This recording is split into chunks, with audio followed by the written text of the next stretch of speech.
जी हाँ, ऐसा व्रत है पुरुषोत्तम मास में आने वाली ये पवित्र परमा एकादशी। और आपको जानकर आश्चर्य होगा कि ये वही व्रत है जिसका पालन करने से देवताओं के कोषाध्यक्ष कुबेर जी को इतना महत्वपूर्ण स्थान प्राप्त हुआ था।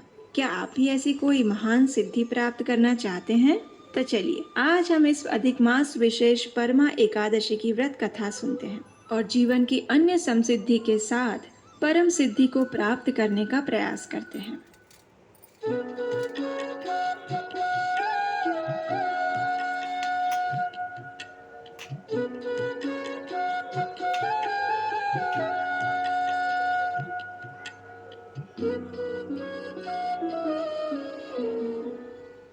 हरे कृष्णा। नारद पुराण में वशिष्ठ मुनि कहते हैं, तावत् पापानि देहेऽस्मिन् तिष्ठन्ति मनुजाधिप यावन्नोपवसेचन्तु पद्मनाम दिनं शुभम।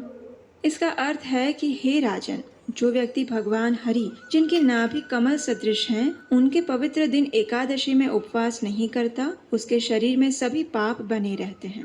तो चलिए परम पवित्र इस पुरुषोत्तम मास में श्रवण करते हैं परमा एकादशी व्रत कथा। अधिक मास के कृष्ण पक्ष में आती है परमा एकादशी। इस एकादशी की महिमा का वर्णन स्वयं भगवान श्री कृष्ण करते हैं। एक समय युधिष्ठिर महाराज ने भगवान श्री कृष्ण से पूछा, हे मधुसूदन, पुरुषोत्तम मास के कृष्ण पक्ष में कौन सी एकादशी आती है और इसका पालन करने की विधि क्या है? कृपया मुझे इस विषय में विस्तार पूर्वक बताएं।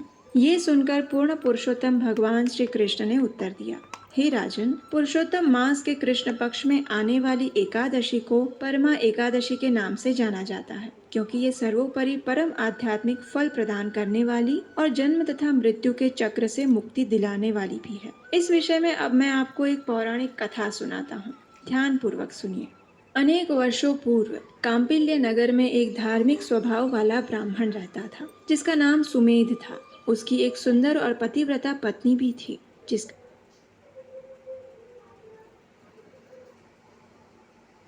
जिसका नाम था पवित्रा।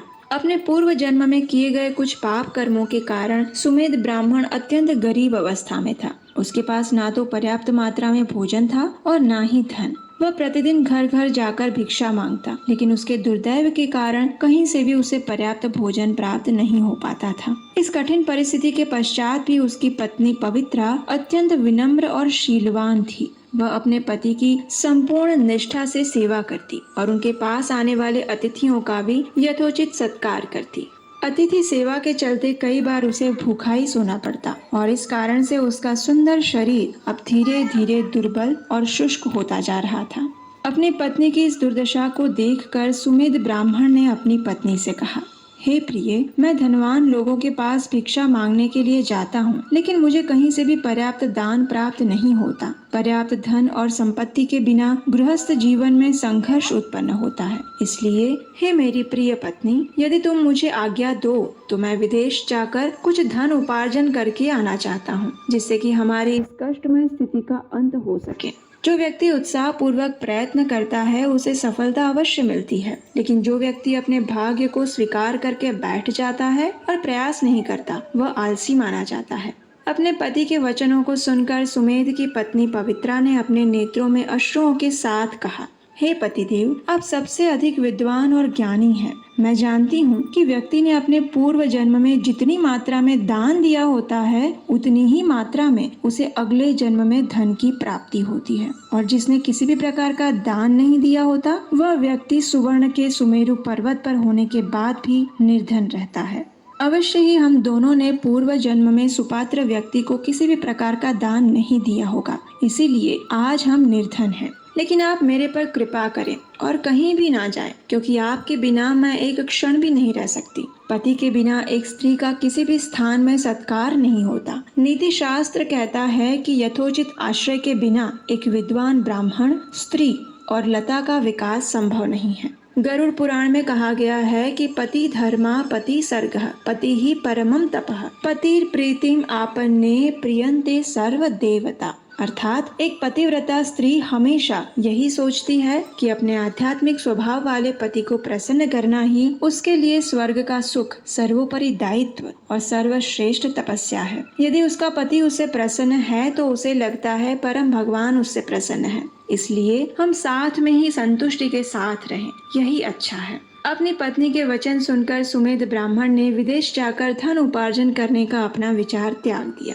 अब एक दिन क्या हुआ कि महान ऋषि कौंडिल्य उनके घर पर आए। उनको देखकर दोनों पति पत्नी अत्यंत प्रसन्न हुए। उन्होंने ऋषि कौंडिल्य को दंडवत प्रणाम किया और उनका यथोचित स्वागत सत्कार किया।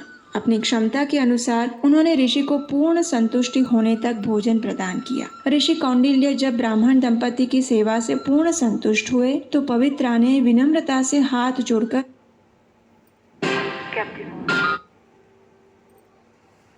कहा, हे महान तपस्वी ऋषिवर, कृपया आप हमारा मार्गदर्शन करें कि जो व्यक्ति अपने पूर्व जन्म में दान न देने के कारण इस जन्म में निर्धन हो, उसकी इस दरिद्रता का अंत कैसे हो सकता है। हमारी इस दरिद्रता का कोई निवारण बताएं। मेरे पति मेरा त्याग करके धन उपार्जन हेतु विदेश गमन करना चाहते हैं, लेकिन मैं इस बात से सहमत नहीं हूँ। आप तो परम विद्वान हैं। आपके आगमन और दर्शन मात्र से हमारे दुर्भाग्य का अंत हो गया है। कृपया आप हमें मार्गदर्शन दें कि कौन से व्रत का पालन करके, किस तपस्या के द्वारा और किस माध्यम से हम अपने इस दुखमय स्थिति से बाहर आ सकते हैं। ब्राह्मण पत्नी के वचन सुनकर ऋषि कौंडिल्य ने कहा, पुरुषोत्तम मास के कृष्ण पक्ष में आने वाली परमा एकादशी पूर्ण पुरुषोत्तम भगवान श्री हरि को अत्यंत प्रिय है। इसका श्रद्धा और निष्ठा पूर्वक पालन करने से ये हर प्रकार के भौतिक और आध्यात्मिक सुख प्रदान करती है। इस एकादशी के दिन साधक को भगवान के पवित्र नामों का जप, कथा और कीर्तन करने चाहिए। एक समय कुबेर द्वारा इस एकादशी का पालन किया गया था और उससे प्रसन्न होकर शिवजी ने उन्हें